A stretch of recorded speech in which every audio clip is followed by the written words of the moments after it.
friends, আজি আকৌ মই এটা নতুন ভিডিঅ' লৈ আপোনালোকৰ ওচৰলৈ আহিছোঁ। আপোনালোকৰ বৰা চাউল কাৰ কাৰ ভাল লাগে মোক কমেণ্টত জনাব। আৰু মই আজি সেই সকলৰ বাবে এটা বৰা চাউলৰ ৰেচিপি দেখুৱাম।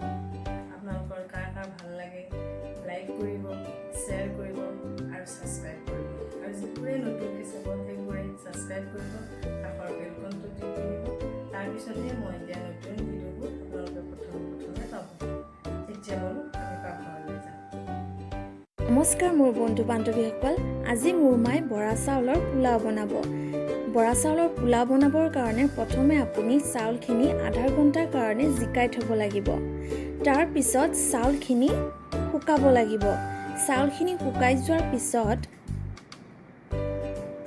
ইয়াক ৰান্ধিবৰ বাবে তেজপাত, লং, ডালচেনি আৰু ইলাইচি লাগিব।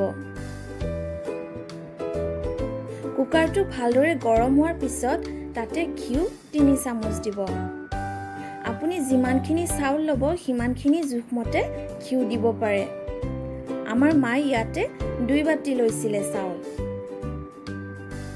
তাৰপিছত যিখিনি আছিলে তেজপাত, লং, ইলাইচি আৰু ডালচেনি সেইখিনি তেজপাতৰ লগত একেলগে দি দিব।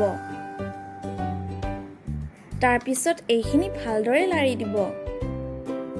সেইখিনি ভালদৰে ভজা যোৱাৰ পিছত শুকাই থোৱা চাউলখিনি তাৰ লগত দি দিব। তাৰপিছত চাউলখিনি ভালদৰে লাৰি দিব যাতে কুকাৰটোৰ তলত চাউলখিনি লাগি নাযায়। তাৰ অলপমান পিছত আপোনালোকৰ সোৱাদ অনুসৰি নিমখ অলপ আৰু চেনি অলপ দিব। তাৰপিছত আকৌ চাউলখিনি ভালদৰে লাৰি দিব।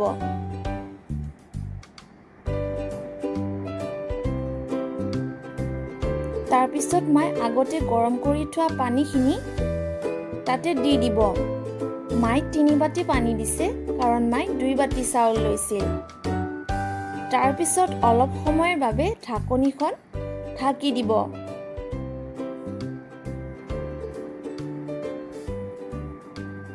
ঢাকনিখন মাৰি নিদিব আকৌ। এয়া আমাৰ বৰা চাউলৰ পোলাও হ'লেই। এতিয়া মই গেছটো নমাই দিলে। এয়া আমাৰ বৰা চাউলৰ পোলাও হৈ গ'ল। মায়ে ইয়াতে অলপ গাখীৰ দি দিছে। আপোনালোকে যেনেকৈ বিচাৰে তেনেকৈ পৰিৱেশন কৰিব পাৰিব। যদি আমাৰ ভিডিঅ'টি ভাল লাগিছে লাইক কৰিব, শ্বেয়াৰ কৰিব, ছাবস্ক্ৰাইব কৰিব আৰু বেলটো ক্লিক কৰিবলৈ নেপাহৰিব। ধন্যবাদ।